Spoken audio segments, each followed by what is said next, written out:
12ஆம் வகுப்பு வேதியியல் பாடம் 9 மின் வேதியியல். இப்பாடத்தினுடைய முக்கிய பகுதிகளின் தொகுப்பை இந்த வீடியோவிலே பார்ப்போமா? மின்பகுளிகள் என்றால் என்ன?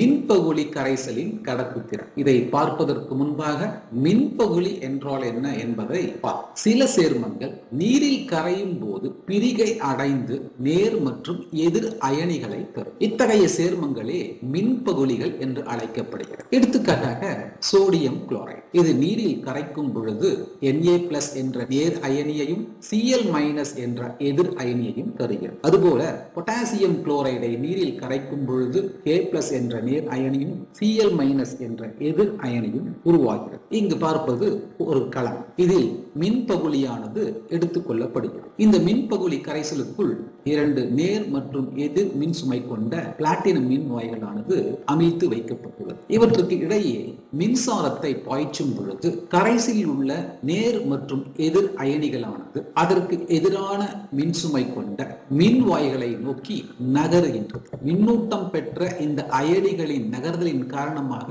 மின்சாரமானது கடத்தப்படுகிறது. இந்த செயல்தான் மின்னார் பகுத்தல் என்று கீழ் வகுப்பிலே படித்திருக்கிறோம். ஆக மின்னார் பகுத்தல் என்பது மின்பகுளி கரைசல் வழியாக மின்சாரத்தை பாய்ச்சும் பொழுது நேர் மற்றும் எதிர் அயனிகளானது அதற்கு எதிரான மின்சுமை கொண்ட மின் வாய்களை நோக்கி நகருகின்ற செயல்தான் மின்னார் பகுத்தல். அதாவது மின்னாற்றலானது வேதி ஆற்றலாக மாற்றப்படக்கூடிய செயல்தான் மின்னார் பகுத்தல். ஓம் விதியை கூறு. ஓம் விதி. உலோக மின் கடத்து திறன் எவ்வாறு ஓம் விதிக்கு உட்பட்டு செயல்படுகிறதோ அதுபோல மின்பகுளி கரைசலின் மின் கடத்து திறனும் ஓம் விதியின் அடிப்படையிலேயே நிகழ்கின்றது. ஓம் விதியை பார்ப்போம். மாறாத வெப்பநிலையில் ஒரு மின்கலத்தின் வழியே பாயும் மின்னோட்டமானது அந்த மின்கலத்தின் மின் அழுத்த வேறுபாட்டிற்கு நேர் விகிதத்தில் இருக்கும். ஓம் விதியை மீண்டும் ஒரு முறை பார்ப்போம். மாறாத வெப்பநிலை ஒரு மின்கலத்தின் வழியே பாயும் மின்னோட்டமானது I. அந்த மின்கலத்தின் மின் அழுத்த வேறுபாட்டிற்கு V நேர் விகிதத்தில் இருக்கும். மாறாத வெப்பநிலையில் I is proportional to V. இங்கு I என்பது மின்கலத்தின் வழியே பாயும் மின்னோட்டம், V என்பது மின் அழுத்த வேறுபாடு. இதை மாற்றி எழுத V is proportional to I. ஆக இந்த proportionalityயை ஒரு மாறிலி கொண்டு நீக்கி எழுதும் பொழுது V is equal to I into R. இங்கு R என்பது மாறிலி, அதாவது கரைசலின் மின்தடை. மின்தடையினுடைய SI அலகானது ஓம் என்ற இந்த அலகானது சுருக்கமாக ஒமேகா என்ற கிரேக்க சொல்லினுடைய குறியீடான இந்த சிம்பல் கொண்டு எழுதலாம். ஓம் விதியினுடைய பல்வேறு வாய்பாடுகளை பார்ப்போம். Vஐ பொறுத்து ஓம் விதியானது V is equal to I into R. அதே நேரத்தில் ஓமினுடைய விதி ஐயை பொறுத்து எழுதுவதானால் I is equal to V by R. ஓமினுடைய விதி ஆரை பொறுத்து எழுதினால் V by I. இங்கு V என்பது மின்னழுத்த வேறுபாடு, I என்பது மின்னோட்டம், R என்பது மின்தடை. மின்தடை வரையறு. மின்தடை வரையறு மிக முக்கியமான கேள்வி. மின்தடை வரையறை பார்ப்பதற்கு முன்பு இங்கு பார்ப்பது ஒரு மின்கலம். இந்த மின்கலத்தில் மின்சாரத்தை பாய்ச்சும் பொழுதுதான் நேர் மற்றும் எதிர் அயனிகளுடைய நகர்வின் காரணமாக மின்சாரமானது கடத்தப்படுகிறது. இந்த 2 மின் வாய்களுக்கு இடையே உள்ள இந்த தொலைவானது L மீட்டரில் குறிக்கப்படுகிறது. அதே நேரத்தில் மின் வாயினுடைய குறுக்கு வெட்டு பரப்பானது மீட்டர் ஸ்கொயர் என்ற அளவில் வெளிப்படுத்தப்படுகிறது. ஆக மின்தடை வரையறு பார்ப்போம். மின்பகுளி கரைசலின் மின்தடையானது 2 மின் முனைகளுக்கு இடைப்பட்ட நீளத்திற்கு நேர் விகிதத்திலும் குறுக்கு வெட்டு பரப்பிற்கு எதிர் விகிதத்திலும் இருக்கும். மீண்டும் ஒரு முறை வரையறை பார்ப்போம். மின்பகுளி கரைசலின் மின்தடையானது 2 மின் முனைகளுக்கு இடைப்பட்ட நீளத்திற்கு L நேர் விகிதத்திலும் குறுக்கு வெட்டு பரப்பிற்கு எதிர் விகிதத்திலும் இருக்கும். அதாவது R is proportional to L by A. proportionality நீக்கி மாறிலியை புகுத்தி எழுதும் பொழுது R is equal to rho into L by A. இங்கு rho என்பது மாறிலி, அதாவது நியம மின்தடை என்று அழைக்கப்படுகிறது. மின்தடையினுடைய கணிதவியல் சமன்பாடானது R is equal to rho into L by A. இங்கு A என்பது குறுக்கு வெட்டு பரப்பு, எல் என்பது இரண்டு மின் முனைகளுக்கு இடையே உள்ள நீளம், ரோ என்பது நியம மின்தடை அல்லது மின்தடை எண் என அழைக்கப்படுகிறது. ஆக மின்தடையினுடைய SI அலகு ஓம். இங்கு கள மாறிலி வரையறு என்பதும் ஒரு 2 மதிப்பெண் வினா. கள மாறிலி என்றால் என்ன? அதாவது செல் கான்ஸ்டன்ட் என்று சொல்லுவார்கள். கள மாறிலி K என்பது இரண்டு மின்முனைகளுக்கு இடைப்பட்ட நீளத்திற்கும் மின்முனையின் குறுக்கு வெட்டு பரப்பிற்கும் இடையே உள்ள விகிதம் என வரையறுக்கப்படுகிறது. நியம மின்தடை வரையறு. நியம மின்தடை வரையறு இதுவும் மிக முக்கியமான கேள்வி. இங்கு பார்ப்பது ஓரளவு கனசதுர மின்பகுளி கொண்ட ஒரு களம். இந்த மின்கலத்தில் அதனுடைய நீளமானது 1 மீட்டர் என கொள்ளும். குறுக்கு வெட்டு பரப்பு ஏவானது 1 மீட்டர் ஸ்கொயர் என கொள்ளும். ஆக நியம மின்தடையினுடைய வரையறையை கவனிப்போம். நியம மின்தடை என்பது ஓரளவு குறுக்கு பரப்பு மற்றும் ஓரளவு நீளத்திற்குள் அடைக்கப்பட்ட மின் பகுளி கரைசலின் மின்தடை என வரையறுக்கப்படுகிறது. இங்கு மின்தடையினுடைய வாய்ப்பாட்டை நினைவு கூறுவோம். R is equal to rho into L by A அல்லவா? ஆக இந்த வாய்ப்பாட்டை மாற்றி எழுத rho is equal to R into A by L. R-இனுடைய அலகு ஓம், ஏவினுடைய அலகு அதாவது குறுக்கு வெட்டு பரப்பினுடைய அலகு மீட்டர் ஸ்கொயர், எல்லினுடைய அலகு மீட்டர், மீட்டர் இன்வர்ஸ் 1. எனவே L is equal to 1 metre ஆகவும் A 1 மீட்டர் ஸ்கொயர் ஆகவும் உள்ள ஓரளவு கன அளவுடைய மின்பகுளி கரைசலின் கடத்து திறனே நியம மின்தடை. எனவே இந்த மதிப்புகளை இந்த சமன்பாட்டில் பிரதியிடும் பொழுது நியம மின்தடை rho is equal to R ஆக கிடைக்கிறது. அதாவது ஓரளவு குறுக்கு பரப்பு மற்றும் ஓரளவு நீளத்திற்குள் அடைக்கப்பட்ட மின்பகுளி கரைசலின் மின்தடை நியம மின்தடை ஆகும். நியம மின்தடையினுடைய அலகு மீட்டர் ஸ்கொயர், மீட்டர் இன்வர்ஸை கேன்சல் செய்யும் பொழுது ஓம் மீட்டர் கிடைக்கிறது. ஆக நியம மின்தடையின் அலகானது ஓம் மீட்டர். கடத்துத்திறன் கண்டக்டிவிட்டி C வரையறு. முதலில் கடத்துத்திறன் கண்டக்டிவிட்டி C வரையறு. ஒரு மின்பகுளி கரைசலின் கடத்துத்திறன் என்பது மின்பகுளி கரைசலின் மின்தடையின் தலைகீழ் மதிப்பாகும். கடத்துத்திறன் C is equal to 1 by R. இங்கு R என்பது மின்தடை. சென்ற வீடியோவிலே மின்தடையை பற்றி கற்றோம். மின்தடையினுடைய வாய்பாடு R is equal to rho into L by A. இங்கு rho என்பது நியம மின்தடை, L என்பது இரண்டு மின்வாய்களுக்கு இடையே உள்ள நீளம், A என்பது குறுக்கு வெட்டு பரப்பு. எனவே R-இனுடைய மதிப்பை இச்சமன்பாட்டில் புகுத்தி மாற்றி எழுத C is equal to 1 by rho into A by L. அலகுகளை புகுத்துவோம். குறுக்கு வெட்டு பரப்பு ஏவினுடைய அலகு மீட்டர் ஸ்கொயர், நியம மின்தடை ரோவினுடைய அலகு ஓம் மீட்டர், எல்லினுடைய அலகு மீட்டர். ஆக மீட்டர் ஸ்கொயர் மீட்டரை கேன்சல் செய்து எழுதும் பொழுது கடத்து திறன் C-யினுடைய அலகு ஓம் இன்வர்ஸ். ஓம் இன்வர்ஸினுடைய SI அலகானது sin. எனவே கடத்து திறன் C-யினுடைய SI அலகு sin. நியம கடத்துத்திறன் ஸ்பெசிபிக் கண்டக்டன்ஸ் கப்பா வரையறு.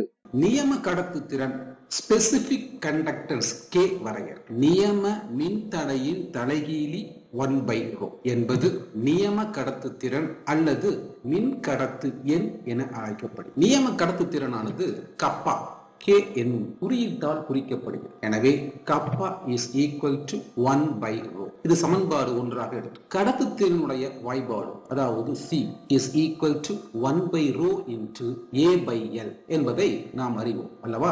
இது சமன்பாடு 2ஆக கொள்வோம். சமன்பாடு 2இல் சமன்பாடு 1ஐ புகுத்தி எழுதும் பொழுது C is equal to 1 by rhoவிற்கு பதிலாக கப்பா into A by L. ஆக இச்சமன்பாட்டை மாற்றி எழுத கப்பா is equal to C into L by A. இந்த மின்கலனை பாருங்கள். இது ஓரளவு கன அளவுடைய மின்கலம். இதில் உள்ள மின் பகுளி கரைசலினுடைய கடத்து திறனே நியம கடத்துத்திறன். இங்கு இரண்டு மின் வாய்களுக்கு இடையே உள்ள நீளமானது L is equal to 1 metre. அதே போல குறுக்கு வெட்டு பரப்பு A is equal to 1 metre square. இந்த இரண்டு மதிப்புகளையும் இச்சமன்பாட்டில் புகுத்த நியம கடத்துத்திறன் கப்பா is equal to C ஆகிறது. அதாவது கடத்துத்திறன் ஆகிறது. எனவே நியம கடத்துத்திறனுடைய வரையறையானது ஓரலகு கன அளவுடைய மின்பகுளி கரைசலின் கடத்துத்திறன் C என வரையறுக்கப்படுகிறது. நியம கடத்துத்திறனின் அலகை தருவி நியம கடத்துத்திறனின் வாய்ப்பாட்டை நினைவு கூர்வோம். அதாவது K is equal to C into L by A. இங்கு C என்பது கடத்துத்திறன், அதனுடைய அலகு ஓம் இன்வர்ஸ். L என்பது மின் முனைகளுக்கு இடைப்பட்ட நீளம் மீட்டரில் வெளிப்படுத்தப்படுகிறது. A குறுக்கு வெட்டு பரப்பு மீட்டர் ஸ்கொயரில் குறிக்கப்படுகிறது. இந்த அலகுகளை வாய்ப்பாட்டில் புகுத்தும் பொழுது C பதிலாக ஓம் இன்வர்ஸ், L பதிலாக மீட்டர், A பதிலாக மீட்டர் ஸ்கொயர். ஆக அலகுகளை கேன்சல் செய்யும் பொழுது கப்பாவின், அதாவது நியம கடத்துத்திறன் கப்பாவின் அலகாக நாம் பெறுவது ஓம் இன்வர்ஸ் மீட்டர் இன்வர்ஸ். இங்கு ohm inverse is equal to siemens என்று நாம் அறிவோம். எனவே kappa is equal to siemens metre inverse என்பது நியம கடத்துத்திறனின் SI அலகாகும். மோலார் கடத்துத்திறன் லாம்டா m வரையறு. அடுத்து நாம் பார்ப்பது மிக முக்கியமான கேள்வி. மோலார் கடத்துத்திறன் லாம்டா m வரையறு. V மீட்டர் கியூப் கன அளவு கொண்ட மின்கலனில் உள்ள ஒரு மோல் மின்பகுளி கரைசலின் கடத்துத்திறன் மோலார் கடத்துத்திறன் என்று அழைக்கப்படுகிறது. அதே வேளையில் ஓரலகு கன அளவுடைய நீளம் 1 மீட்டர், அகலம் 1 மீட்டர், உயரம் 1 மீட்டராக உள்ள போது அது ஓரலகு கன அளவுடைய மின்கலனில் உள்ள மின்பகுளி கரைசலினுடைய கடத்துத்திறன் நியம கடத்துத்திறன் என்று நாம் அறிவோம், அதாவது கப்பா. எனவே V மீட்டர் கியூப் கன அளவு உடைய மின்கலனில் உள்ள மின்பகுளி கரைசலின் மோலார் கடத்துத்திறன் லாம்டா m பின்வருமாறு எழுது. Lambda m is equal to kappa into V. இது சமன்பாடு 1 கொள்ளும். கரைசலுடைய செறிவுகளானது பல்வேறு வகையில் குறிக்கப்படுகிறது. அதாவது molarity, molality, normality, formality. Molar கடத்துத்திறனில் கரைசலினுடைய செறிவானது மொலாரிட்டி என்ற வகையில் குறிப்பிடப்படுகிறது. எனவே மொலாரிட்டியினுடைய வரையறையை நாம் 11ஆம் வகுப்பிலே கற்றுள்ளோம். மீண்டும் நினைவு கூறுவோம். Molarity m is equal to கரைபொருளின் மோல்களின் எண்ணிக்கை ஸ்மால் n கரைசலின் கன அளவு V டெசிமீட்டர் கியூபிற்கும் இடையே உள்ள விகிதமாகும். எனவே ஒரு மோல் கரைபொருளை கொண்ட கரைசலின் கன அளவு V decimetre cube is equal to 1 by மொலாரிட்டி. மொலாரிட்டியினுடைய அலகானது மோல்ஸ் பெர் டெசிமீட்டர் கியூப் அல்லது மோல்ஸ் பெர் லிட்டர். எனவே அலகை புகுத்தும் பொழுது மோல் இன்வர்ஸ் டெசிமீட்டர் கியூப் அல்லது லிட்டர். ஆனால் மோலார் கடத்துத்திறனில் கன அளவானது மீட்டர் கியூபில் வெளிப்படுத்தப்படுகிறது. எனவே டெசிமீட்டர் கியூபுக்கும் மீட்டர் கியூபிற்கும் உள்ள தொடர்பை நாம் அறிந்து கொள்ள வேண்டும். அதாவது decimetre cube is equal to 0.001 metre cube. இதை மாற்றி எழுதும் பொழுது decimetre cube is equal to 10⁻³ metre cube ஆகிறது. இந்த அலகை இந்த சமன்பாட்டில் புகுத்துவோம். எனவே ஒரு மோல் கரைபொருளை கொண்ட கரைசலின் கன அளவு V metre cubic is equal to 1 by மொலாரிட்டி into 10⁻³ மோல் இன்வர்ஸ் டெசிமீட்டர் கியூபிற்கு பதிலாக மீட்டர் கியூப். இது சமன்பாடு 2 கொள்வோம். அதாவது V is equal to 1 by m into 10⁻³ mole inverse metre cube என்பது சமன்பாடு 2. சமன்பாடு 1 நினைவு கூர்வோம். அதாவது lambda m is equal to K into V. சமன்பாடு 1 சமன்பாடு 2 மதிப்பை புகுத்தி எழுதும் பொழுது lambda m is equal to kappa into V க்கு பதிலாக 1 by m into 10⁻³ அலகை எழுதுவோம். கப்பாவின் அலகு சைமன் மீட்டர் இன்வர்ஸ், V னுடைய அலகு மோல் இன்வர்ஸ் மீட்டர் கியூப். எனவே மோலார் கடத்துத்திறன் lambda m is equal to kappa into 1 by m into 10⁻³ metre inverse metre கியூபை கேன்சல் செய்யும் பொழுது சைமன் மீட்டர் ஸ்கொயர் ஆகிறது. மீதமுள்ள அலகானது மோல் இன்வர்ஸ். இதுவே மோலார் கடத்துத்திறன் லாம்டா m னுடைய வாய்பாடா. ஒரு கணக்கை பார்ப்போம். 25 டிகிரி C வெப்பநிலையில் 0.01 m செறிவுடைய நீர்த்த பொட்டாசியம் குளோரைடு கரைசலின் மோலார் கடத்து திறனை கணக்கிடு. 25 டிகிரி சி வெப்பநிலையில் KCl இன் நியம கடத்து திறன் 14.114 into 10⁻⁻2 சைமன் மீட்டர் இன்வர்ஸ். நியம கடத்து திறனின் வாய்ப்பாட்டை நினைவு கூறு. lambda m is equal to k into 1/m into 10⁻⁻3 siemens metre square mole inverse. கணக்கில் கொடுக்கப்பட்டிருப்பது நியம கடத்து திறன் kappa is equal to 14.114 into 10⁻⁻2 siemens metre inverse மற்றும் செறிவு அதாவது molarity capital M is equal to 0.01 m. இந்த இரண்டு மதிப்புகளையும் இந்த வாய்ப்பாட்டில் புகுத்தும் பொழுது lambda m is equal to k win மதிப்பு 14.114 into 10⁻⁻2 into 1 by மொலாரிட்டியினுடைய மதிப்பானது 0.01 into 10⁻⁻3. எனவே இதை சுருக்கும் பொழுது lambda m is equal to 14.114 10⁻⁻2 into 10⁻⁻3 is equal to 10⁻⁻5 by 0.01 என்பதை 10⁻⁻2 என எழுதுகிறோம் அல்லவா. கப்பாவிற்காக சைமன் மீட்டர் இன்வர்ஸ் into மொலாரிட்டிக்காக மோல் இன்வர்ஸ் மீட்டர் கியூப். இதை மேலும் சுருக்கி எழுதும் பொழுது lambda m is equal to 14.114 into 10⁻⁻3 அலகுகளில் மீட்டர் இன்வர்ஸ் மற்றும் மீட்டர் கியூபை கேன்சல் செய்யும் பொழுது சைமன் மீட்டர் ஸ்கொயர் ஆகிறது, மீதம் உள்ளது மோல் இன்வர்ஸ். இதுவே இந்த கணக்கினுடைய விடையாகும். அதாவது lambda m is equal to 14.114 into 10⁻⁻3 siemens metre square mole inverse. மின்பகுளி கடத்து திறனை பாதிக்கும் காரணிகள் யாவை? இந்த கேள்வியானது 3 மதிப்பெண் வினாவாக பொது தேர்வுகளில் கேட்பதற்கு வாய்ப்புள்ள முக்கியமான கேள்வி. பார்ப்போம். மின்பகுளி கடத்து திறனை பாதிக்கும் காரணிகள் யாவை பற்றி. இது தேர்வுக்கு மிக முக்கியமான கேள்வி. பாயிண்ட் நம்பர் 1, அதிக மின்காப்பு மாறிலியை அதாவது டைஎலக்ட்ரிக் கான்ஸ்டன்ட் கொண்ட கரைப்பானில் கரைக்கப்பட்ட மின்பகுளி கரைசல் அதிக கடத்து திறனை கொண்டுள்ளது. இங்கு நாம் புரிந்து கொள்ள வேண்டியது மின்காப்பு மாறிலி என்றால் என்ன. இது கரைப்பானினுடைய முனைவுத்தன்மையை அளவிடக்கூடியது. எப்சிலான் என்ற குறியீட்டால் குறிக்கப்படுகிறது. ஆக அதிக முனைவுத்தன்மை கொண்ட கரைப்பானின் மின்காப்பு மாறிலி அதிகமாக இருக்கும். எடுத்துக்காட்டாக நீரினுடைய மின்காப்பு மாறிலி அதிகம். காரணம், நீரானது அதிக முனைவுத்தன்மை கொண்ட கரைப்பான். எனவே நீரில் கரைக்கப்பட்ட மின்பகுளி கரைசலினுடைய கடத்து திறனானது அதிகமாக இருக்கும். பாயிண்ட் நம்பர் 2, கடத்து திறன் மதிப்பு ஊடகத்தின் பாகுநிலைத்தன்மைக்கு எதிர் விகிதத்தில் இருக்கும். ஆக பாகுநிலைத்தன்மை குறையும் போது கடத்து திறன் அதிகரிக்கிறது. இங்கு ஊடகம் என்று குறிப்பிடப்படுவது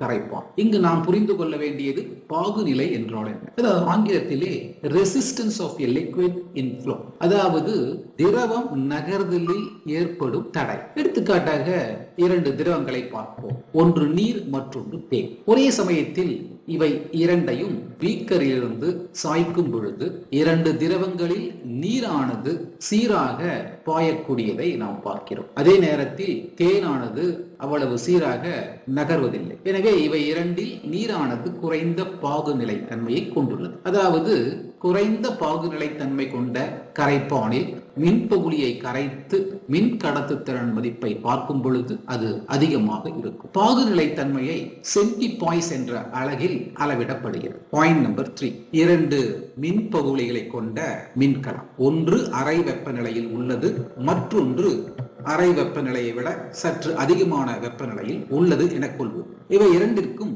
ஒரே நேரத்தில் மின்சாரத்தை பாய்ச்சும் பொழுது என்ன நிகழ்கிறது என்று பார்ப்போம்.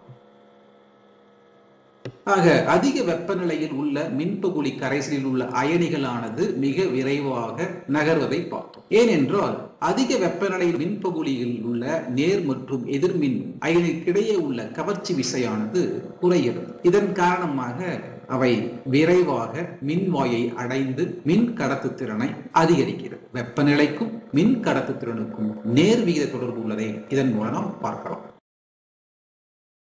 பாயிண்ட் நம்பர் 4, ஒரு கரைசலின் மோலார் கடத்து திறன் மதிப்பு நீர்த்தலின் போது அதிகரிக்கிறது. ஆக கரைசலை நீர்க்க மோலார் கடத்து திறன் மதிப்பும் அதிகரிக்கிறது. ஆக 2 வகையான மின்பகுளி கரைசல்கள் உள்ளன. ஒன்று வலிமை மிகுந்த மின்பகுளி கரைசல், மற்றொன்று வலிமை குறைந்த மின்பகுளி கரைசல். வலிமை மிகுந்த மின்பகுளி கரைசலை நீர்க்கும் பொழுது அயனிகளுக்கிடையே உள்ள கவர்ச்சி விசை குறைகிறது, எனவே கடத்துத்திறன் அதிகரிக்கிறது. அதே சமயத்தில் வலிமை குறைந்த மின்பகுளி நீர்த்தலின் போது பிரிகை வீதம் அதிகரிக்கிறது, எனவே நேர் மற்றும் எதிர் அயனிகளின் எண்ணிக்கை அதிகரிக்கிறது, எனவே மின் கடத்து திறனும் அதிகரிக்கும். ஆக இவை நான்குமே மின்பகுளியின் மின் கடத்து திறனை பாதிக்கும் காரணிகள்.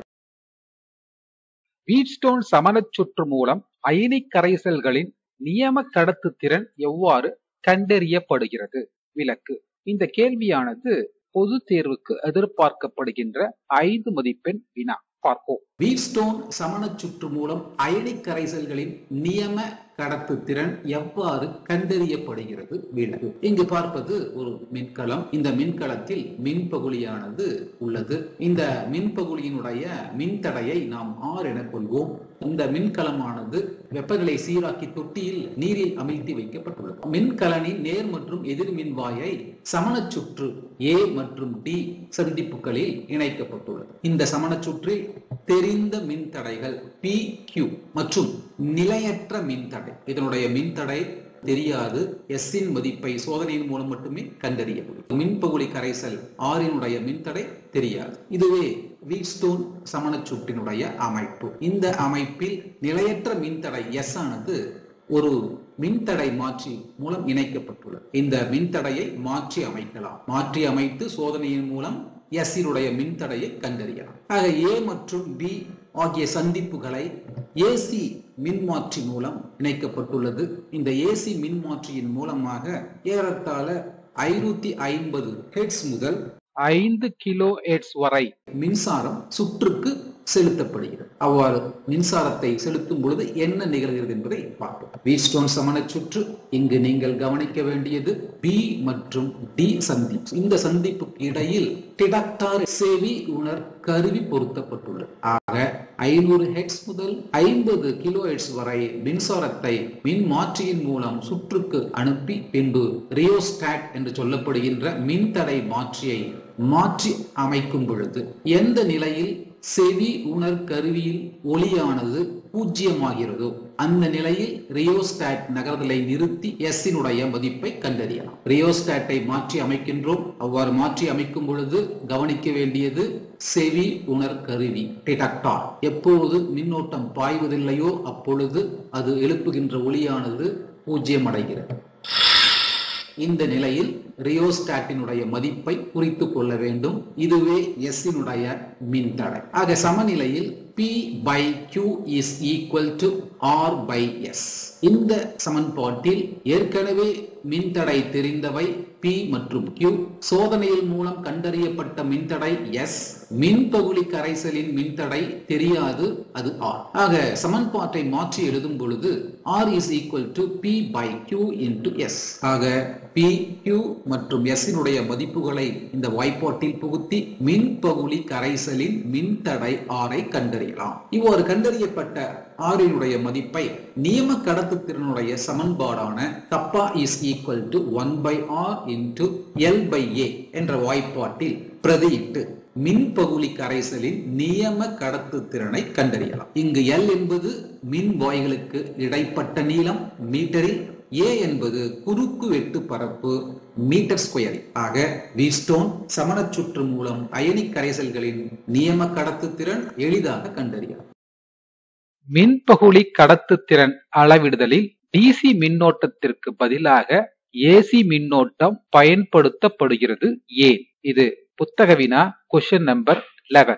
மின்பகுளி கடத்து திறன் அளவிடுதலில் DC மின்னோட்டத்திற்கு பதிலாக AC மின்னோட்டம் பயன்படுத்தப்படுகிறது ஏன்? முதலில் DC மற்றும் AC மின்னோட்டத்தை பற்றி தெரிந்து கொள்வோம். AC மின்னோட்டம் குறிப்பிட்ட புள்ளியிலிருந்து அலை வடிவத்தில் பயணம் செய்யும். அதே நேரத்தில் DC மின்னோட்டமானது நேர்கோட்டில் பயணம் செய்யும். AC என்பது ஆல்டர்னேட் கரண்ட், மாறு திசை மின்னோட்டம். DC என்பது டைரக்ட் கரண்ட், நேர் திசை மின்னோட்டம். மாறுதிசை மின்னோட்டமானது குறிப்பிட்ட கால இடைவெளியில் திசையை மாற்றி செல்லும். அதே நேரத்தில் DC ஆனது ஒரே நேர்கோட்டில் ஒரே திசையில் செல்லும். ஆக மின்பகுளி கடத்துத்திறன் அளவிடுதலில் ஏசி மின்னோட்டத்தை பயன்படுத்த வேண்டுமா அல்லது டிசி மின்னோட்டத்தை பயன்படுத்த வேண்டுமா என்பதை பற்றி பார்க்கலாம். வீட்ஸ்டோன் சமண சுற்றி மின்கலத்தில் உள்ள மின்பகுளியினுடைய கடத்துத்திறனை கண்டறிய மின் முனைகளுக்கிடையே ஏசி மின்சாரம் செலுத்தப்படுகிறதா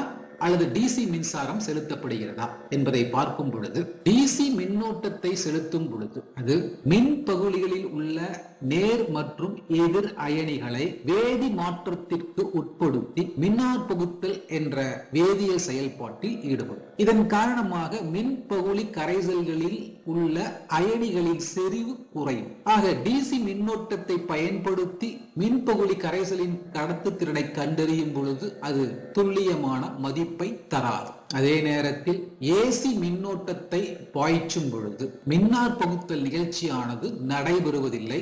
எனவே தான் வீட்ஸ்டோன் சமண சுற்றில் மின்னார் பகுத்தலை தடுக்கும் பொருட்டு ஏ மற்றும் சி ஆகிய சந்திப்புகளுக்கு இடையே மின்மாற்றியை பயன்படுத்தி மாறுதிசை மின்னோட்டமான ஏசி மின்னோட்டத்தை 550 ஹெர்ட்ஸ் முதல் 5 கிலோ ஹெர்ட்ஸ் வரை மின்சாரமானது செலுத்தப்படுகிறது. ஆக டிசி மின்னோட்டம் மின்பகுளி கரைசலில் வேதி மாற்றத்திற்கு உட்படுத்தி மின்னார் பகுத்தல் நடைபெற செய்கிறது.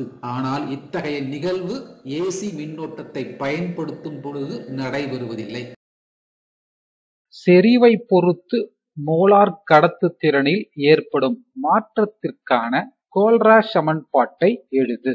செறிவை பொறுத்து மோலார் கடத்துத்திறனில் ஏற்படும் மாற்றத்திற்கான கோல்ராஷ் சமன்பாட்டை எழுது. ஃபிரிட்ரிச் கோல்ராஷ் என்பவர் பல்வேறு செறிவுகளில் உள்ள மின்பகுளி கரைசலுக்கும் அதன் மோலார் கடத்துத்திறனுக்கும் இடையே உள்ள தொடர்பை ஆய்வு செய்து அதனுடைய முடிவை வெளிப்படுத்திய சமன்பாடுதான் கோல்ராஷ் சமன்பாடு. அதாவது மோலார் கடத்துத்திறன் லாம்டா எம் மற்றும் மின்பகுளி கரைசலின் செறிவு சி ஆகியவற்றுக்கு இடையே ஆன எளிய தொடர்பே கோல்ராஷ் சமன்பாடு. கோல்ராஷ் சமன்பாட்டை பார்ப்போம். lambda m is equal to lambda naught m minus k into root c. இதுவே மோலார் கடத்துத்திறனுக்கும் மின்பகுளி கரைசலின் செறிவுக்கும் இடையே ஆன கோல்ராஷ் சமன்பாடு. இங்கு நாம் தெரிந்து கொள்ள வேண்டியது lambda naught m. lambda naught m என்பது வரம்பு நிலை மோலார் கடத்துத்திறன் என்று அழைக்கப்படுகிறது. அதாவது லிமிட்டிங் மோலார் கண்டக்டன்ஸ். இதனுடைய குறியீடு lambda naught m. இது ஒரு 2 மதிப்பெண் வினா.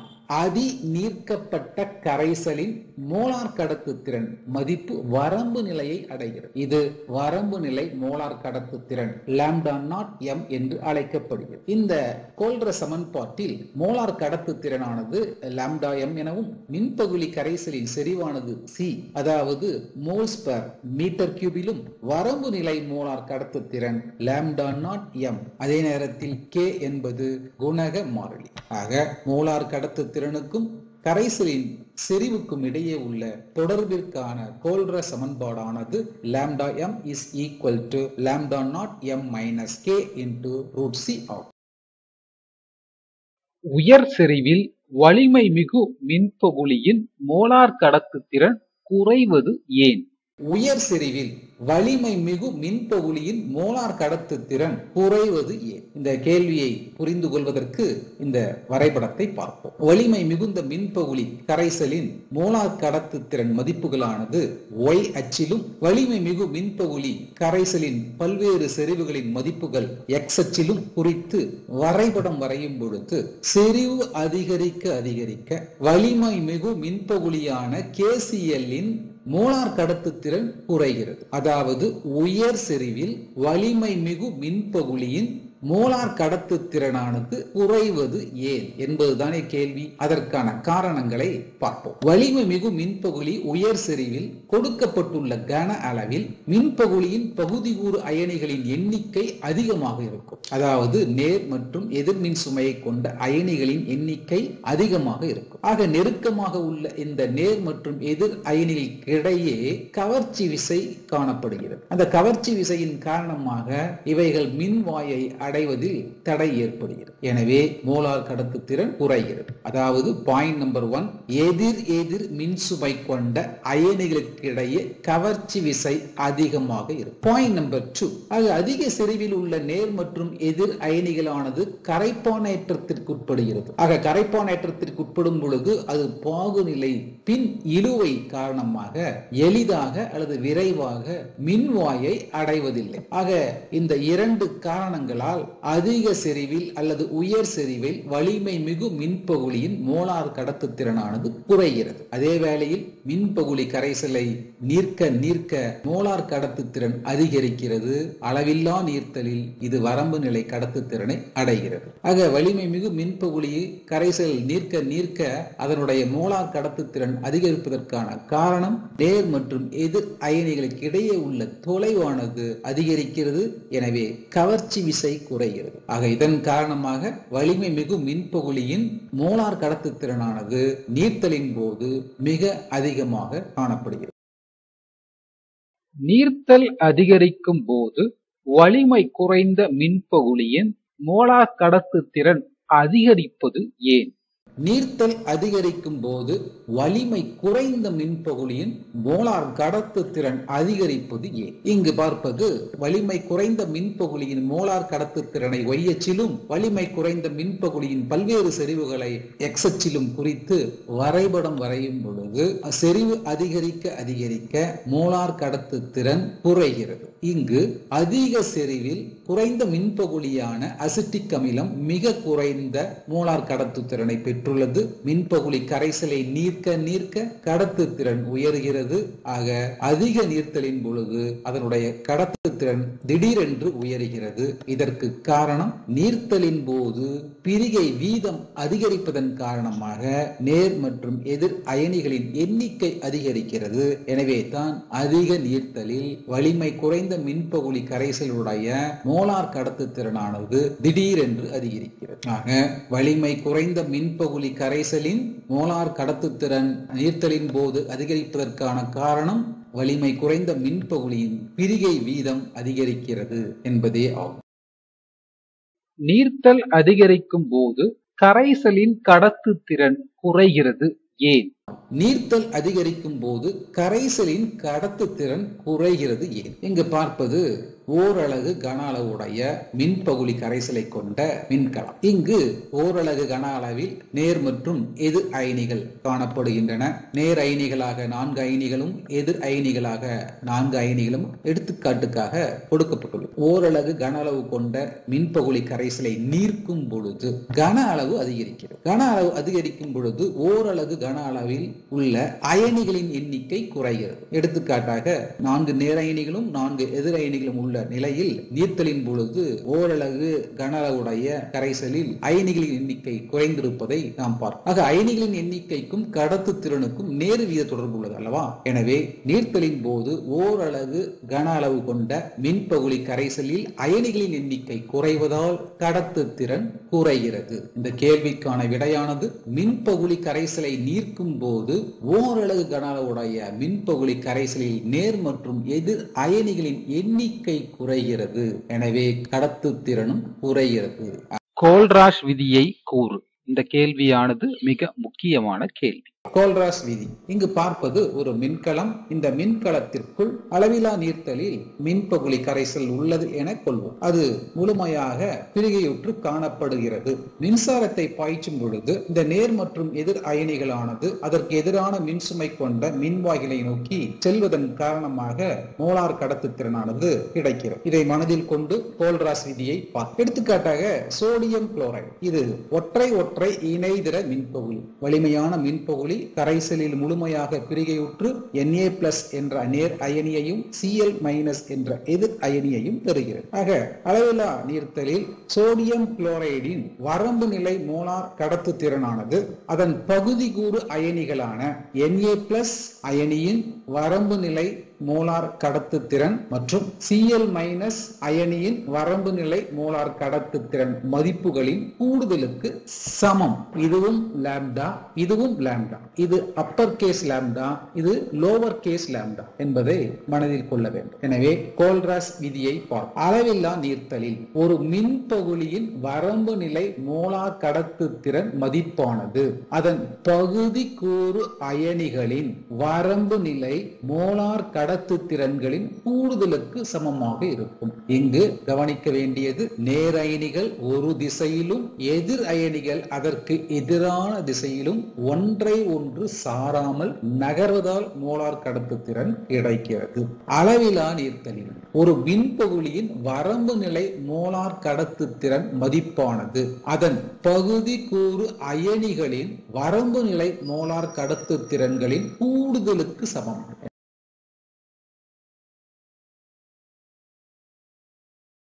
கோல்ராஷ் விதியினுடைய பயன்பாடுகளில் முதலாவது பயன்பாடு ஒரு கேள்வியாக பார்ப்போம். அளவில்லா நீர்த்தலில் வலிமை குறைந்த அமிலமான அசிட்டிக் அமிலத்தின் மோலார் கடத்து திறனை எவ்வாறு கண்டறிவாய்?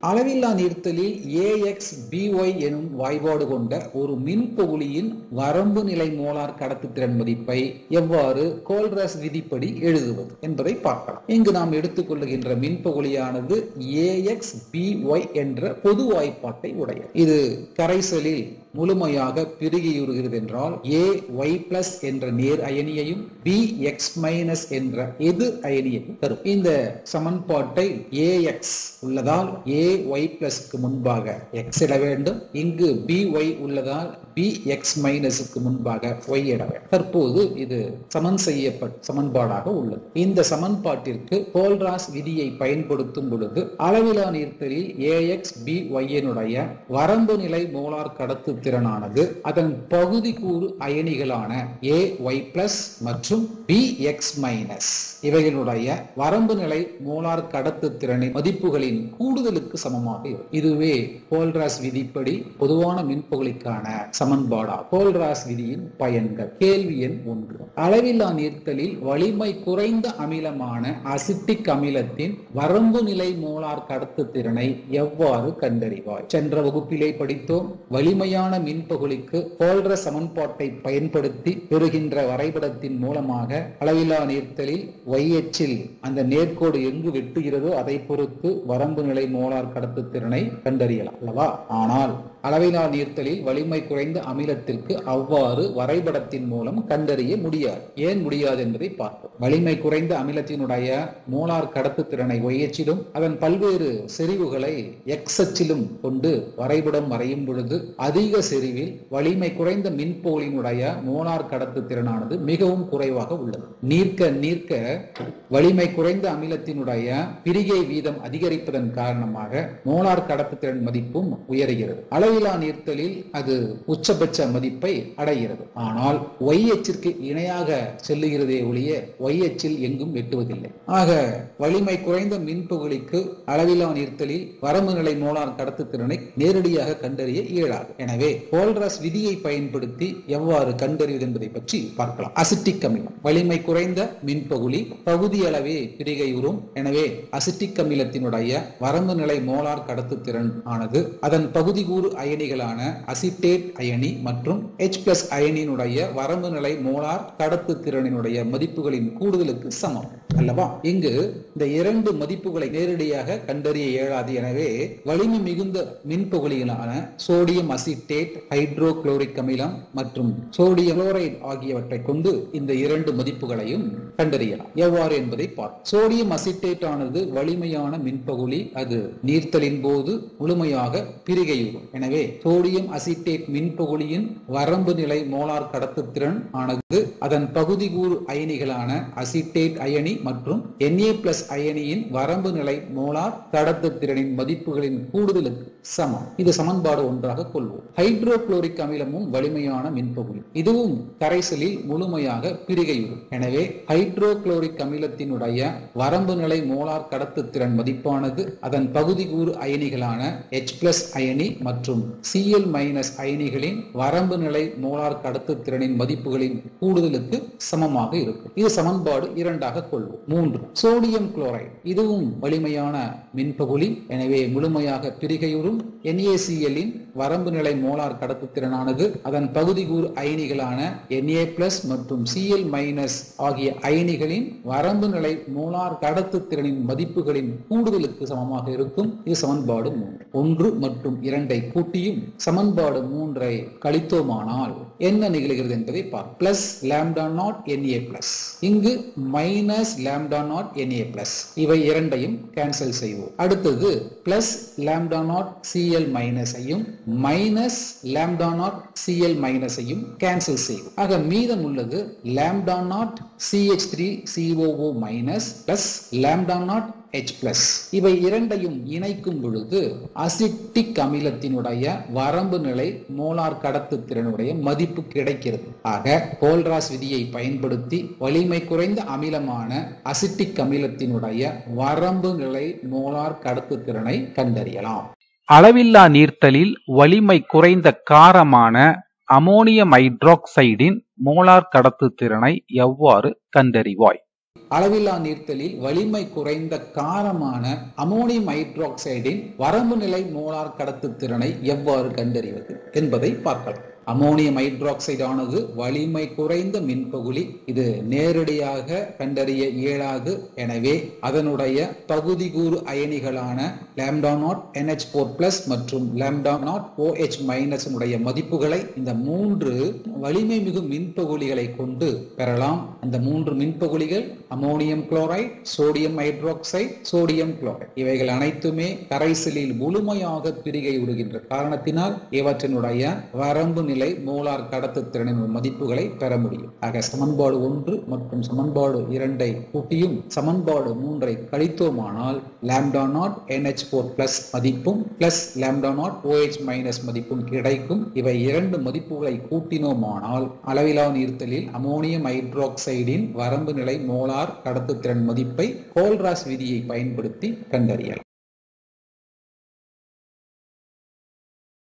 வலிமை குறைந்த மின்பகுளியின் பிரிகை வீதம் மற்றும் பிரிகை மாறிலியை எவ்வாறு கண்டறிவாய்? மிக முக்கியமான கேள்வி. வலிமை குறைந்த மின்பகுளியின் பிரிகை வீதம் மற்றும் பிரிகை மாறிலியை எவ்வாறு கண்டறிவார்? குறிப்பிட்ட செறிவில் மோலார் கடத்துத்திறன் லாம்டா m மற்றும் அளவிலா நீர்த்தலில் மோலார் கடத்துத்திறன் லாம்டா நாட் m ஆகிய மதிப்புகளில் இருந்து வலிமை குறைந்த மின்பகுளியின் பிரிகை வீதத்தை பின்வரும் சமன்பாட்டை பயன்படுத்தி கணக்கிட முடியும். முதலில் பிரிகை வீதம் வரையறு பார்ப்போம். பிரிகை வீதமானது ஆல்பா என்ற குறியீட்டால் குறிக்கப்படுகிறது. பிரிகை வீதம் என்பது மின்பகுளி கரைசலின் மோலார் கடத்துத்திறனுக்கும் அளவில்லா நீர்த்தலில் வரம்பு நிலை மோலார் கடத்துத்திறனுக்கும் இடையே உள்ள விகிதமே பிரிகை வீதம் எனப்படுகிறது. அதாவது பிரிகை வீதம் alpha is equal to lambda m by lambda naught m. இது சமன்பாடு 1ஆக எடுத்துக்கொள்வோம். ஆக இங்கு லாம்டா நாட் m என்பது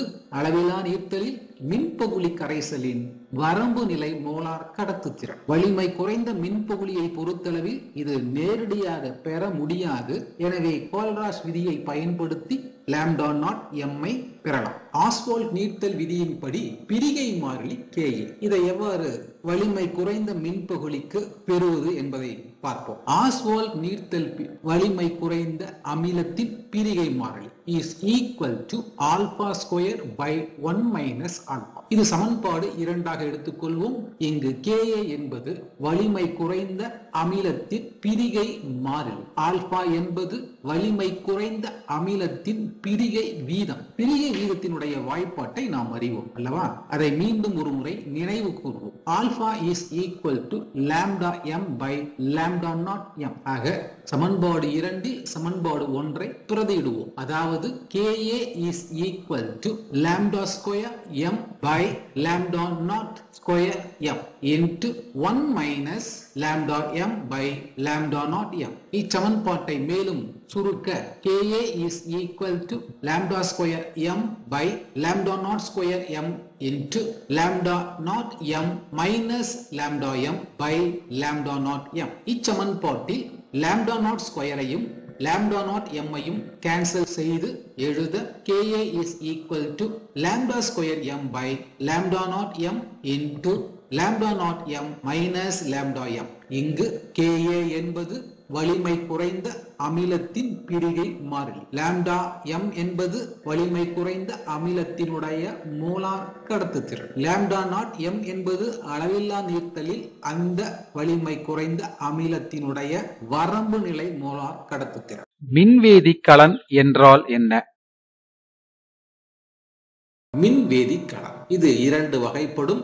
ஒன்று கால்வானிக் மின்கலன், மற்றொன்று மின்னாற்பகுப்பு கலன். கால்வானிக் மின்கலன் இரண்டு அரை மின்கலன்களை கொண்டது. மின்னாற்பகுப்பு கலனானது ஒரே மின்கலனை கொண்டது. இவை இரண்டிலும் பகுதி கரைசல்கள் உள்ளன. கால்வானிக் மின்கலன் நேர்மின் வாயானது எதிர்மின் சுமையை பெற்றிருக்கும். அதே நேரத்தில் மின்னாற்பகுப்பு கலன் நேர்மின் வாயானது நேர்மின் சுமையை பெற்றிருக்கும். கால்வானிக் மின்கலனில் எதிர்மின் வாய் நேர்மின் சுமையை பெற்றிருக்கும். மேலும் இந்த கால்வானிக் மின்கலத்தில் இரண்டு அரை மின்கலங்களை இணைப்பது உப்பு பாலம். ஆனால் அத்தகைய உப்பு பாலமானது மின்னார் தொகுப்பு கலனில் காணப்படுவதில்லை. ஆக நேர்மின் வாய்க்கும் எதிர்மின் வாய்க்கும் இடையே வோல்டாமீட்டர் இணைத்து சுற்றை முழுமையாக்கும் பொழுது வேதி ஆற்றலானது மின்னாற்றலாக கால்வானிக் மின்கலத்தில் பெறப்படுகிறது. அதே நேரத்தில் மின்னார் தொகுப்பு கலனில் நேர் மற்றும் எதிர் மின் வாய்க்கு இடையே பேட்டரியின் மூலமாக மின்சாரமானது செலுத்தப்படுகிறது. ஆக நேர் மற்றும் எதிர்மின் வாய்க்கு இடையே மின்சாரம் செலுத்துவதனால் நடைபெறுகின்ற வேதி வினையானது மின்னார் புகுத்தல் என்று அழைக்கப்படுகிறது. மின்வேதி கலன் என்பது வேதி ஆற்றலை மின்னாற்றலாகவும் மின்னாற்றலை வேதி ஆற்றலாகவும் மாற்றக்கூடிய அமைப்பாகும். கால்வானிக் மின்கலன் மற்றும் மின்னார் புகுப்பு கலன் இடையே உள்ள வேறுபாடுகள் யாவை? இந்த கேள்வியானது தேர்வுக்கு எதிர்பார்க்கப்படுகின்ற கேள்வி. கால்வானிக் மின்கலனுக்கும் மின்னார் பகுப்பு கலனுக்கும் இடையே உள்ள வேறுபாடுகளை பார்ப்போம். ஒன்று, கால்வானிக் மின்கலன் வேதி ஆற்றலை மின்னாற்றலாக மாற்றுகிறது. பொதுவாக இவை சேமிப்பு மின்கலன்கள் என அறியப்படுகின்றன. எடுத்துக்காட்டு டேனியல் மின்கலன். அதே நேரத்தில் மின்னார் பகுப்பு கலன் மின்னாற்றலை வேதி ஆற்றலாக மாற்றுகிறது. இதற்கு எடுத்துக்காட்டு சோடியம் குளோரைடு மின்பகுளி கரைசலை மின்னார் பகுத்தலுக்கு உட்படுத்தி குளோரினை பெறுதல். பாயிண்ட் நம்பர் 2, கால்வானிக் மின்கலன் நேர்மின் வாயானது எதிர்மின் சுமையை கொண்டதாக இருக்கும். எதிர்மின் வாய் நேர்மின் சுமையை கொண்டதாக இருக்கும். ஆனால் மின்னார் பகுப்பு கலனில் நேர்மின் வாய் நேர்மின் சுமையையும் எதிர்மின் வாய் எதிர்மின் சுமையையும் கொண்டிருக்கும். பாயிண்ட் நம்பர் 3, கால்வானிக் மின்கலத்தில் சுற்றை முழுமையாக்கும் பொழுது வேதி ஆற்றலானது தன்னிச்சையாக நடைபெற்று மின்னாற்றலை தருகிறது. ஆனால் மின்னார் பகுப்பு கலனில் நடைபெறுகின்ற வினையானது தன்னிச்சையற்ற வினை. பாயிண்ட் நம்பர் 4, கால்வானிக் மின்கலத்தில் இரண்டு அரை மின்கலங்களை இணைப்பது உப்பு பாலம். அத்தகைய உப்பு பாலமானது மின்னார் பகுப்பு கலனில் காணப்படுவதில்லை. இவைகளே கால்வானிக் மின்கலத்திற்கும் மின்னார் பகுப்பு கலனுக்கும் இடையே உள்ள வேறுபாடுகள் ஆகும். டேனியல் மின்கலம் செயல்பாட்டை விவரி. இந்த கேள்வியானது 5 மதிப்பெண் வினாவாக கேட்க வாய்ப்புள்ள கேள்வி.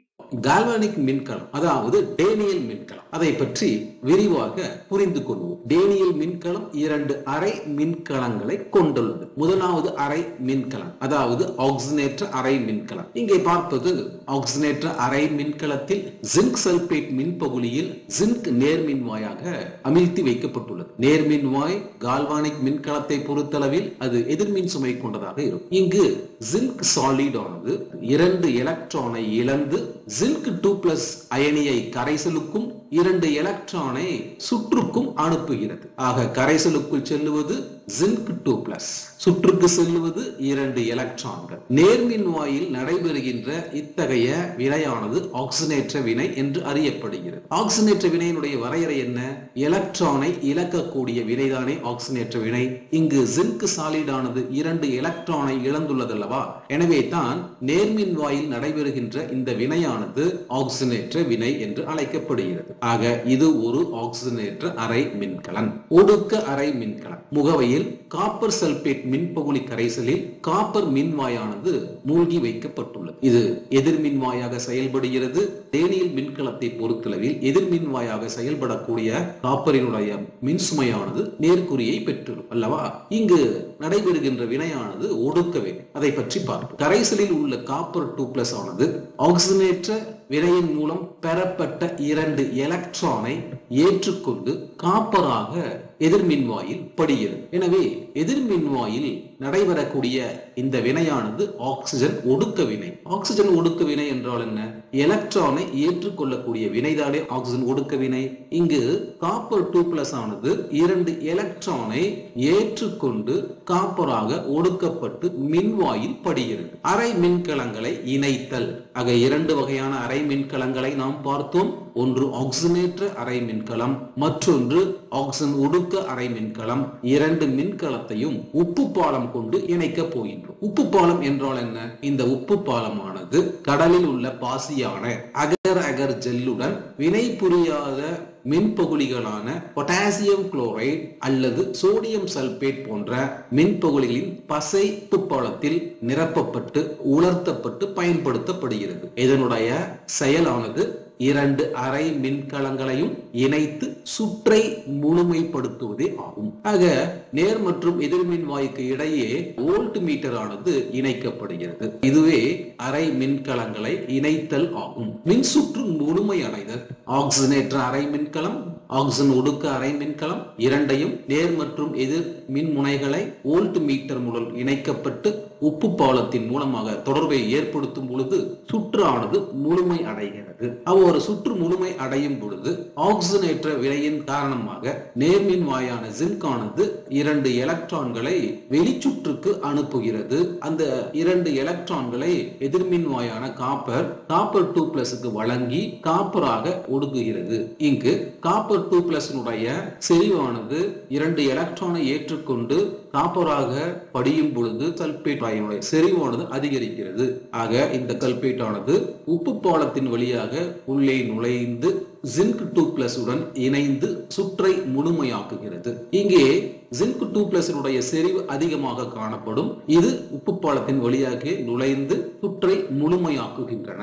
இந்த ஆக்சிஜனேற்ற ஒடுக்க வினையின் மூலமாக டேனியல் மின்கலமானது ஏறத்தாழ 1.1 வோல்ட் மின்னோட்டத்தை தருகிறது. மின் முனைகள் அழிதல். இங்கு பார்ப்பது டேனியல் மின்கலம். மின் முனைகள் அழிதல் என்றால் என்ன? டேனியல் மின்கலத்தில் சுற்றை முழுமையாக்கும் பொழுது ஜிங்க் ஆனது ஆக்சிஜனேற்ற வினையில் ஈடுபட்டு ஜிங்க் 2+ கரைசலுக்கும் 2 எலக்ட்ரானை சுற்றுக்கும் அனுப்புகிறது. எனவே நேரம் செல்ல செல்ல ஜிங்கினுடைய செறிவு குறைந்து கொண்டே வருகிறது. அதே நேரத்தில் மின்பகுளி கரைசலில் உள்ள காப்பர் 2+ ஆனது ஜிங்க் வழங்கிய 2 எலக்ட்ரான்களை எதிர் மின்வாயின் மூலமாக ஏற்றுக்கொண்டு காப்பராக படுகிறது. எனவே காப்பர் 2+ செறிவு குறைந்து கொண்டே வருகிறது. ஆக நேர்மின்வாயாக செயல்படுகின்ற ஜிங்கினுடைய நிறையானது முற்றிலுமாக பயன்படுத்தப்பட்டால் வினை நின்று போகிறது. அதுபோல காப்பர் 2+ அயனியானது 2 எலக்ட்ரானை ஏற்றுக்கொண்டு காப்பராக படிவதன் காரணமாக அனைத்து காப்பர் 2+ அயனிகளும் காப்பராக மாறினால் வினை முற்று பெறுகிறது. இதுவே மின் முனைகள் அழிதல் என்று அழைக்கப்படுகிறது. டேனியல் மின்கலத்தில் நடைபெறுகின்ற ஆக்சிஜனேற்ற ஒடுக்க சமன்பாட்டை பார்ப்போம். டேனியல் மின்கலமானது 2 அரை மின்கலங்களை கொண்டது என்று நாம் அறிவோம். அதில் ஒன்று இடதுபுறத்தில் உள்ளது ஆக்சிஜனேற்ற அரை மின்கலம். அது ஆக்சிஜனேற்ற வினையில் ஈடுபடுகிறது. அதாவது ஜிங்க் சாலிட் ஆனது 2 எலக்ட்ரானை இழந்து ஜிங்க் 2+ ஆக மாறுகிறது. அதே நேரத்தில் வலதுபுறத்தில் உள்ள ஆக்சிஜன் ஒடுக்க அரை மின்கலமானது ஜிங்க் வழங்கிய 2 எலக்ட்ரானை ஏற்றுக்கொண்டு காப்பர் 2+ ஆனது காப்பராக ஒடுக்கமடைகிறது. ஆக இந்த 2 அரை மின்கல வினைகளையும் இணைத்தோமானால் டேனியல் மின்கலத்தினுடைய ஒட்டுமொத்த வினையானது zinc solid plus copper 2+ aqueous gives zinc 2+ aqueous plus copper solid. இந்த ஆக்சிஜனேற்ற ஒடுக்க வினையின் மூலமாக டேனியல் மின்கலமானது ஏறத்தாழ 1.1 வோல்ட் மின்சாரத்தை பெற முடிகிறது. அதாவது E0 is equal to 1.1 volt ஆகும். இங்க E0 என்பது திட்ட மின்கல மின்னழுத்தம் ஆகும். கால்வானிக் மின்கலம் குறியீடு வரைபடம் வரைவதற்கான IUPAC விதிகளை பற்றி தெரிந்து கொள்வோமா? இந்த பகுதியானது தேர்வுக்கு முக்கியமான பகுதி. பார்ப்போம். கால்வானிக் மின்கலம் எவ்வாறு குறியிட்டு எழுதுவது அல்லது அதனுடைய வரைபடத்தை எவ்வாறு IUPAC விதிகள் மூலம் எழுதுவது? கால்வானிக் மின்கலத்திற்கு மிக சிறந்த சான்றானது நாம் படித்த டேனியல் மின்கலம் அல்லவா? அதை கொண்டு கால்வானிக் மின்கலத்தினுடைய குறியீடு அல்லது வரைபடத்திற்கான IUPAC விதிகளை புரிந்து கொள்வோம். இங்கு பார்ப்பது கால்வானிக் மின்கலமான டேனியல் மின்கலம். ஆக எதிர்மின் சுமை கொண்டது நேர்மின்வாய் அரை மின்கலம். இங்கு நடைபெறுவது ஆக்சினேற்ற வினை. எதிர்மின்வாய், இது எதிர்மின்வாய் அரை மின்கலம். இங்கு நடைபெறுவது ஆக்சிஜன் ஒடுக்கம் அல்லவா? Point number 1. முதலில் நேர்மின்வாய் அரை களத்தின் மின்முனை இடதுபுறம் எழுதப்படுகிறது. எதிர்மின்வாய் வலதுபுறம் இறுதியில் எழுத வேண்டும். ஆக நேர்மின்வாய் ஜிங்க், இது திடநிலையில் உள்ளது, எனவே ஜிங்க் சாலிட். எதிர்மின்வாய் காப்பர் திடநிலையில் உள்ளது, எனவே காப்பர் சாலிட். நேர்மின்வாயை தொடர்ந்து மின்பகுளி செறிவுடன் குறிப்பிட வேண்டும். டேனியல் மின்கலத்தை பொறுத்தளவில் ஜிங்க் ஆனது ஜிங்க் சல்பேட் ஏக்வஸ் என்ற நிலையில் காணப்படுகிறது அல்லவா? எனவே மின்பகுளியானது ஜிங்க் ஏக்வஸ். அதே சமயத்தில் எதிர்மின்வாய் காப்பர் ஆனது காப்பர் சல்பேட் ஏக்வஸில் அமிழ்த்தி வைக்கப்பட்டுள்ளது, எனவே காப்பர் 2+ ஏக்வஸ். ஒற்றை செங்கோடு நிலைமை எல்லையை குறிக்கிறது. அதாவது இது நேர்மின்வாய் அரை மின்கலத்தில் ஜிங்க் சாலிட் ஆனது ஜிங்க் சல்பேட் கரைசலில் மூழ்கி வைக்கப்பட்டுள்ளது அல்லவா? எனவே இந்த ஜிங்க் ஆனது திடநிலையிலும் ZnSO4 ஆனது கரைசல் நிலையிலும் காணப்படுவதன் காரணமாக